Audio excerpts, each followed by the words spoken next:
सभी भाइयों बहनों के आपके अपने चैनल वाईसीटी बुक्स में एक बार फिर से स्वागत है। प्लीज़ जो अभी तक हमारे चैनल को सब्सक्राइब नहीं किए होंगे जरूर सब्सक्राइब कर लेंगे। उसके बगल में बेल आइकन है उसे भी दबा देंगे जिससे कि नोटिफिकेशन आप लोगों के पास पहुंचता रहेगा। डेली मैं आप लोगों के लिए करंट अफेयर्स की वीडियोस लेकर आता हूं। उसी कड़ी में आज 19 मई के जितने भी करंट के क्वेश्चन थे सारे क्वेश्चन को इसमें कवर किया गया है। मैं बता दूं कि इसकी पीडीएफ फाइल भी आप प्राप्त कर सकते हैं। अगर आप इसकी पीडीएफ चाहते हैं तो हमारे टेलीग्राम ग्रुप से जुड़कर आसानी से इसकी पीडीएफ फाइल प्राप्त कर सकते हैं। तो चलिए मैं देर ना करते हुए आज का सेशन स्टार्ट करता हूँ।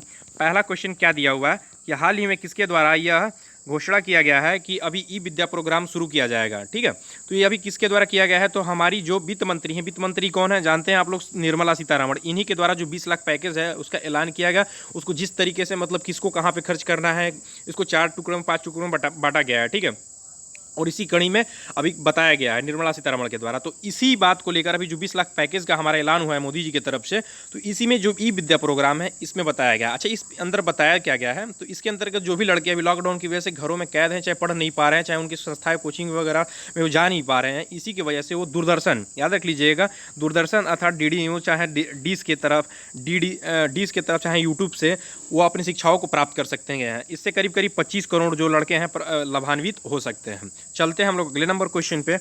अगला नंबर क्वेश्चन क्या दिया हुआ है कि हाल ही में बंगाल की खाड़ी से उठे तूफान का नाम क्या दिया गया? बहुत ही इंपॉर्टेंट क्वेश्चन है, पूछा जा सकता है इस तरह की। इसलिए जो तूफान होते हैं ये आपको अभी ही नहीं, जब कुछ जो ये सब जो क्वेश्चन बन जाते हैं आपको जीएस के रूप में भी बन जाते हैं, जो आपको कभी भी पूछे जा सकते हैं। तो क्या बात दिया हुआ है कि बंगाल की खाड़ी से जो तूफान उठा हुआ है इसका नाम जो दिया गया है अम्फान दिया गया है। याद रख लीजिएगा, अम्फान इसका पूरा नाम दिया गया है। और ये जो नाम है ये क्या है? देखिए, ये जो अभी पश्चिम बंगाल से जो उठा है ये अभी, हालांकि मैं बता दूं कि ये 3 दिन पहले उठा है, ये 16 तारीख को करीब उठा है। और ये धीरे धीरे अभी बंगाल की खाड़ी से होते हुए अभी अपनी क्या कर रहा है कि अपनी गति को प्राप्त कर रहा है। अभी इसको बताया गया है कि सोमवार को ये करीब 55 किलोमीटर और उसके बाद से मंगलवार को ये करीब ये 85 किलोमीटर की रफ्तार पकड़ लेगा। तो ये बहुत बड़ी बात है। देखिए, इसका दिन प्रतिदिन इसका मतलब जो स्पीड है बढ़ता जा रहा है। तो अभी तूफान का भी नाम दिया जा रहा है, चक्रवाती तूफान का भी नाम दिया जा रहा है। तो हालांकि अभी देखते हैं इससे कितनी ज़्यादा नुकसान वगैरह, चाहे भगवान ना करे कि इससे नुकसान ज़्यादा हो, क्योंकि ये एक बहुत बड़ा साइक्लोन के रूप में भी माना जा रहा है। हालांकि अभी इसकी पूरी तरह से भी पुष्टि भी नहीं की गई है कि इसको कहाँ से कहाँ तक ये जा सकता है। ठीक है, चलते हैं हम लोग अगले नंबर क्वेश्चन पे। अगला नंबर क्वेश्चन क्या दिया हुआ है कि हाल ही में बेंजामिन नेतन्याहू किस देश के चौथी बार प्रधानमंत्री बने? बहुत इंपॉर्टेंट क्वेश्चन बन जाता है। और ये आप लोगों को इस तरह से, जो ये कुछ ऐसे देश होते हैं जिनसे भारत का अच्छा रिलेशन होता है, तो उनसे ज़्यादा क्वेश्चन आप लोगों को देखने को, इंपॉर्टेंट क्वेश्चन आप लोगों को देखने को मिलते हैं। बात कर रहे हैं बेंजामिन नेतन्याहू। बेंजामिन नेतन्याहू जो है किस देश के प्रधानमंत्री बने हैं? तो अभी हाल ही में इजराइल के चौथी बार, इंपॉर्टेंट हो जाता है, चौथी बार ये प्रधानमंत्री बने हैं। लेकिन बहुत ही इंपॉर्टेंट है, यहाँ पे एक और फैक्ट बन जाता है। वो फैक्ट क्या है कि देखिए, चौथी बार प्रधानमंत्री तो बने हैं लेकिन ये मात्र 18 महीने के लिए बने हैं। इंपॉर्टेंट है, ध्यान दीजिएगा, ये मात्र 18 महीने के लिए प्रधानमंत्री बने हैं। और 18 महीने जो और होंगे वो कौन होंगे? गैटस जो होंगे ये अगले 18 महीने के लिए प्रधानमंत्री होंगे। ठीक है, आप लोग जानते हैं कि यहाँ पे क्या हो गया था कि मतलब अभी थोड़ा सामंजस्य नहीं बन पा रहा था। और ये किस पार्टी से हैं? तो आप लोग याद रख लीजिएगा कि लिकुड पार्टी से। कौन सी लिकुड पार्टी से हैं? तो ये बहुत इंपॉर्टेंट बन जाता है ये सब पॉइंट जितने भी हम बता रहे हैं आपको। चलते हैं हम लोग अगले नंबर क्वेश्चन पे। अगला नंबर क्वेश्चन क्या दिया हुआ है कि हाल ही में किसने हेटफुल मीम्स चैलेंज नामक ऑनलाइन प्रतियोगिता शुरू किया है? इंपॉर्टेंट है, ध्यान दीजिएगा, हेटफुल मीम्स चैलेंज ऑनलाइन नामक प्रतियोगिता शुरू किया गया है। फेसबुक, व्हाट्सअप, गूगल, इनमें से कोई नहीं। तो इसका जो राइट आंसर हो जाएगा क्या हो जाएगा? तो कि आज मेरी थोड़ी सी स्पीड ज़्यादा है, क्योंकि आप कुछ लोग मेरे को कमेंट किए होते कि सर आप थोड़ा सा वीडियोज़ लंबा लेकर जाते हैं। चलिए, मैं वीडियोज़ लंबा नहीं लेकर जाऊँगा लेकिन मैं अपना फैक्ट बताने की कोशिश करता हूँ जिससे कि आप लोगों को ज़्यादा से ज़्यादा नॉलेज गेट हो जाए। ठीक है, तो चलिए बता रहा हूँ इसका राइट आंसर क्या हो जाएगा। हेटफुल मीम्स चैलेंज किसके द्वारा स्टार्ट किया गया है? तो हाल ही में अभी फेसबुक के द्वारा हेटफुल मीम्स चैलेंज स्टार्ट किया गया है। बात कर लूँ कि फेसबुक की स्थापना कब हुई थी? 2004 में फेसबुक की स्थापना हुई थी। और इसका हेडक्वार्टर कहाँ पे? तो कैलिफोर्निया कहाँ पे? तो यूएसए में है, याद रख लीजिएगा। और मार्क जुगलबर्ग हैं जो फिलहाल में ये क्या है, इसके हेड हैं। चलते हैं हम लोग अगले नंबर क्वेश्चन पे। अगला नंबर क्वेश्चन क्या दिया हुआ है कि हाल ही में वीपो के नए महानिदेशक किसे नियुक्त किया गया है? याद रख लीजिएगा, विप्रो की बात नहीं कर रहा है, वीपो की बात कर रहा है। विप्रो अलग है। वीपो का महानिदेशक किसे नियुक्त किया गया है? तो अभी हाल ही में किसे किया गया? डेरेन तांग को। डेरेन तांग ये सिंगापुर के शख्स हैं, इनको क्या किया गया कि हाल ही में वीपो का महानिदेशक नियुक्त किया गया है। अच्छा, वीपो का पूरा फुल फॉर्म हम जान लेते हैं। डब्ल्यू मतलब वर्ल्ड, आई मतलब इंटेलेक्चुअल, और पी मतलब प्रॉपर्टी, और ओ मतलब organisation. World intellectual property organisation, वैधिक संपदा संगठन, पूरा नाम है इसका वैधिक संपदा संगठन। चाहे जितनी भी संपदा संबंधित चीज़ें होती हैं इसके बारे में जानकारी देने का कार्य करता है पूरे विश्व स्तर पर। इसकी स्थापना पूछा जा सकता है कब हुआ था? तो 14 14 जुलाई 1967 को इसकी स्थापना हुई थी। इंपॉर्टेंट बन जाता है। इसका हेडक्वार्टर कहाँ पे है? तो स्विट्जरलैंड में, स्विट्जरलैंड जनेवा में, जनेवा के स्विट्जरलैंड में, ठीक है। इंपॉर्टेंट है, ध्यान दीजिएगा। चलते हैं हम लोग अगले नंबर क्वेश्चन पे। अच्छा, एक पॉइंट, दो चार पॉइंट और भी दिया हुआ, मैं इसे भी देख लेते हैं हम लोग। तरुण बजाज को क्या किया गया था? इनको आर्थिक मामलों का सलाहकार नियुक्त किया गया था। इंडिया में आर्थिक मामलों का सलाहकार नियुक्त किया गया था तरुण बजाज को। बात कर लेते हैं, एक ऑप्शन और भी दिया हुआ, बाबर आजम। बाबर आजम को पीसीबी की तरफ से अभी सूचना घोषित किया गया है कि पाकिस्तान के क्रिकेट टीम का, वनडे क्रिकेट टीम का कैप्टन चूज किया गया था अभी बाबर आजम को। इंपॉर्टेंट है, ये ऑलरेडी T20 के पहले से ही हैं। चलते हैं हम लोग अगले नंबर क्वेश्चन पे। अगला नंबर क्वेश्चन क्या देवे कि हाल ही में जुबेर इकबाल को किस बैंक का एमडी नियुक्त किया गया है? देखिए, ये भी इंपॉर्टेंट बन जाता है, स्पेशली फॉर आरआरबी, एनटीपीसी या ग्रुप डी के जो भी एग्जाम हो रहे हैं इस समय। आप लोग जो लोग भी दिए होंगे, चाहे जेई के एग्जाम जो दिए होंगे, एलपी के एग्जाम, उनमें लोग देखे होंगे कि जो एमडी एंड सीईओ से और ब्रांड एम्बेसडर से, इन सब से क्वेश्चन काफ़ी ज़्यादा पेपर में देखने को आरआरबी के पेपर में मिले थे। तो बात कर लेते हैं कि अभी हाल ही में जुबेर इकबाल को किसका ब्रांड एमडी नियुक्त किया गया है? मैनेजिंग एंड डायरेक्टर, एमडी का पूरा फुल फॉर्म होता है। तो अभी हाल ही में जम्मू एंड कश्मीर बैंक के एमडी के रूप में नियुक्त किया गया है जुबेर इकबाल को, ठीक है। इंपॉर्टेंट है, ध्यान दीजिएगा। चलते हैं हम लोग अगले नंबर क्वेश्चन पे। अगला नंबर क्वेश्चन क्या दिया हुआ है कि राष्ट्रीय महिला हॉकी चैंपियनशिप मेजबानी कौन सा राज्य करेगा? बहुत ही इंपॉर्टेंट क्वेश्चन है, पूछा जा सकता है क्वेश्चन कि देखिए, ये भी क्वेश्चन पूछे जाते हैं कि किसकी मेजबानी कौन सा देश करेगा, चाहे क्यों, कौन सा राज्य करेगा इसकी मेजबानी, चाहे ये पूछा सकता है कब किया जाएगा इसकी मेजबानी। 3-4 क्वेश्चन यहाँ से बनते हैं, तो ये भी इंपॉर्टेंट हो जाता है क्वेश्चन। तो बात कर लेते हैं कि राष्ट्रीय महिला हॉकी चैंपियनशिप की मेजबानी कौन सा राज्य करेगा? तो ये उत्तर प्रदेश करेगा। इंपॉर्टेंट है, रिपीट कर रहा हूँ, उत्तर प्रदेश करेगा। लेकिन यहाँ पर महिला की बात कहा है, जब हम पुरुष की बात कर देंगे तो पुरुष की जो हॉकी महिला चैंपियनशिप की मेजबानी की जो बात किया जाएगा वो महाराष्ट्र करेगा। इंपॉर्टेंट है, ध्यान दीजिएगा, महाराष्ट्र करेगा, ठीक है। इसका ये 11वां संस्करण होगा। कौन सा संस्करण होगा? 11वां संस्करण होगा। ये भी इंपॉर्टेंट है, ध्यान दीजिएगा। चलते हैं हम लोग अगले नंबर क्वेश्चन पे। अगला नंबर क्वेश्चन क्या दिया है कि हाल ही में किस देश के द्वारा 2 उपग्रहों को लॉन्च किया गया है? इंपॉर्टेंट है, बताइए कि इसका राइट आंसर क्या दिया होगा। 2 उपग्रहों को किसके द्वारा लॉन्च किया गया? तो हाल ही में भी चीन के द्वारा अभी हाल ही में 2 उपग्रहों को लॉन्च किया गया है। इसका नाम पूछा सकता है, तो क्या है? तो इसका नाम 201 और 202, याद रख लीजिएगा, बस 201 और 202 इसका नाम दिया गया है, ठीक है। चीन के द्वारा ये उपग्रह जो लॉन्च किया गया है।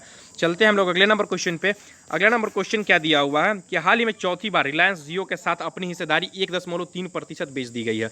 देखिए, बात कर ले कि अभी रिलायंस के ऊपर काफ़ी ज़्यादा कर्ज बढ़ गया है, और अभी कोरोना की वजह से जो इसके आर्थिक संकट जो झेल रहा है, तो काफ़ी ज़्यादा रिलायंस इसमें भी अभी बहुत ज़्यादा तंगी हो चुका है इसकी। तो इसी की वजह से क्या कर रहा है कि रिलायंस जो है अपनी हिस्सेदारी क्या कर रहा है कि बेचने की बात कर रहा है। तो अभी इसको चौथी बार बेचा है। इंपॉर्टेंट है, ध्यान दीजिएगा, चौथी बार बेचा है, तो चौथी बार बेचा है। मैं बता दूं कि हर बार बताया हूं, तो आइए फिर से जान लेते हैं इसके बारे में। तो पहले इसका राइट आंसर जान लेते हैं कि 1.34% की हिस्सेदारी किसके साथ बेचा है? तो अभी जनरल अटलांटिक एक कंपनी है, इसके साथ क्या किया है, 1.34% की हिस्सेदारी बेची है।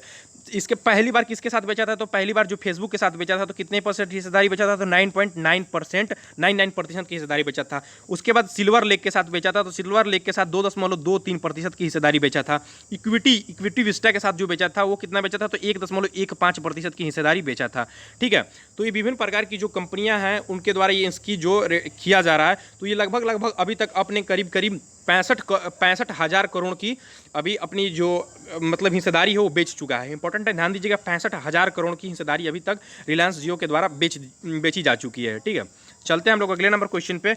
अगला नंबर क्वेश्चन क्या दिया है कि 18 मई को किस दिवस के रूप में मनाया जाता है? देखिए, दिवस इंपॉर्टेंट क्वेश्चन तो ये आप लोगों के हमेशा देखने को मिलता है। मैं बात बता दूं एक चीज़ की, कुछ पॉइंट्स ऐसे होते हैं, जो दिवस कुछ ऐसे होते हैं जो कि क्या होते हैं कि आप लोगों के बार बार पेपर में देखने को मिलते हैं। लेकिन कुछ दिवस ऐसे होते हैं जो हमेशा देखने को नहीं मिलते हैं और वो पेपर में कभी देखने को मिल जाते हैं, जिससे कि हम लोगों को प्रॉब्लम फेस करना पड़ सकता है। इसीलिए जितने भी डे के क्वेश्चन बनते हैं उसको हम लोग कवर करते हुए चलते हैं, जिससे कि किसी भी प्रकार का प्रॉब्लम फेस ना करना पड़े पेपर में, किसी भी प्रकार का डे का क्वेश्चन आए। तो बात कर लेते हैं 18 मई को किस दिवस के रूप में मनाया गया है। तो अभी हाल ही में हमें क्या मनाया गया? अंतर्राष्ट्रीय संग्रहालय दिवस के रूप में मनाया गया है। अंतर्राष्ट्रीय संग्रहालय दिवस के रूप में मनाया गया है। अच्छा, हमने कल ही बात किया था और परसों भी बात किया था, आइए बात कर लेते हैं हम उसके बारे में। अंतर्राष्ट्रीय दूरसंचार दिवस कब मनाया गया था? तो अभी अंतर्राष्ट्रीय दूरसंचार जो था वो 17 मई को मनाया गया था। डेंगू दिवस और सिक्किम राज्य दिवस, याद रख लीजिएगा, डेंगू दिवस और सिक्किम राज्य जो दिवस था ये 16 मई को हम लोग मनाए, और ये जो अभी मनाए हैं ये हम लोग 18 मई को मनाया है। इंपॉर्टेंट बन जाता है। अंतर्राष्ट्रीय संग्रहालय दिवस क्यों मनाया जाता है? तो जो हमारी विश्व विरासत से संबंधित चीज़ें जितनी भी होती हैं, चाहे जितनी भी हमारी ऐसी म्यूजियम में चीज़ें रखी जाती हैं जो कि हमें मतलब हम लोग उस चीज़ को नहीं देखे होते हैं, चाहे हमारे जो पूर्वज होते हैं उनके द्वारा वो चीज़ बनाई गई होती है, चाहे वो चीज़ रखी गई होती है, जिसे हम संरक्षित रखते हैं। ठीक है, तो ये इंपॉर्टेंट हो जाता है, इसी की वजह से अंतर्राष्ट्रीय संग्रहालय दिवस के बारे में पूछा जा सकता है। चलते हैं, देखिए कुछ पॉइंट मैं रख लेता हूँ जो मुझे इंपॉर्टेंट लगता है। बात कर लेते हैं कि क्या दिया हुआ है कि हाल ही में जारी क्रिम्पशन फर्म की रिपोर्ट के अनुसार जेम्स जोसेफ जो हैं 2026 तक दुनिया के ट्रिलियनर बन जाएंगे। इंपॉर्टेंट है, ध्यान दीजिएगा, ट्रिलियनर की बात कर रहा है, ठीक है ना, बिलियनर मिलियनर की बात नहीं, ट्रिलियनर की बात कर रहा है। ठीक है, ये इंपॉर्टेंट है, ध्यान दीजिएगा। अच्छा, हम बात कर लेंगे ट्रिलियनर की बात किया है अभी हाल ही में क्रिप्शन फर्म की जो रिपोर्ट आई है। अच्छा, मैंने कुछ दिन पहले ही बताया था कि अभी जो फोर्ब्स की सूची आई थी, फोर्ब्स की रिपोर्ट आई थी, उसमें बताया गया था कि जो जेम्स जोसेफ हैं दुनिया के सबसे अमीर व्यक्ति बने हैं। तो भारत के बारे में बताया गया, तो भारत के सबसे अमीर व्यक्ति कौन बने थे, तो अनिल अंबानी बने थे। उनकी जो बता दूं कि उनकी रैंकिंग पूरे वर्ल्ड स्तर पर कितनी थी, तो उनके वर्ल्ड स्तर पर जो रैंकिंग थी वो 17वीं रैंकिंग थी। ये भी इंपॉर्टेंट बन जाता है, ध्यान दीजिएगा। ठीक है, चलते हैं हम लोग अगले नंबर पॉइंट पे। अगला नंबर पॉइंट क्या दिया है कि हाल ही में महाराष्ट्र सरकार, थोड़ा सा यहाँ पे प्रॉब्लम हो गया, ठीक है, क्या दिया हुआ है, महाराष्ट्र सरकार, ठीक है, हाल ही में महाराष्ट्र सरकार ने ई संजीवनी ओपीडी सेवा शुरू किया है। हाल ही में किसके द्वारा ई संजीवनी ओपीडी सेवा शुरू किया गया है, तो पूछा जा सकता है कि किसके द्वारा, तो महाराष्ट्र सरकार के द्वारा। अच्छा, इसके अंतर्गत हो गया क्या, तो देखिए अभी जैसे अभी कोरोना की वजह से काफ़ी ज़्यादा लोगों को प्रॉब्लम हो रही है। कोई भी अगर कोई तो ज़रूरी नहीं है कि सबको कोरोना वगैरह ही प्रॉब्लम है, जैसी बीमारियाँ, किसी को कई प्रकार की बीमारियाँ होती है, किसी को हार्ट की बीमारी होता है, किसी को किसी और चीज़ की बीमारी, किसी को बुखार सर्दी जुकाम फोड़ा, एक कई चीज़ की बीमारियाँ होती हैं। उससे संबंधित जो भी जानकारियाँ हो गया, क्या किया जाएगा कि वो ऑनलाइन उसकी व्यवस्था किया गया है। ठीक है, तो महाराष्ट्र सरकार के द्वारा एक अच्छी ये पहल मानी जा सकती है। ठीक है, कि घर पे बैठे हैं लोग इसकी जानकारी प्राप्त कर सकते हैं, उससे संबंधित जो भी चीज़ें हैं। ठीक है, और दवाओं की तो डिलीवरी शुरू कर ही दी गई है, होम टू होम।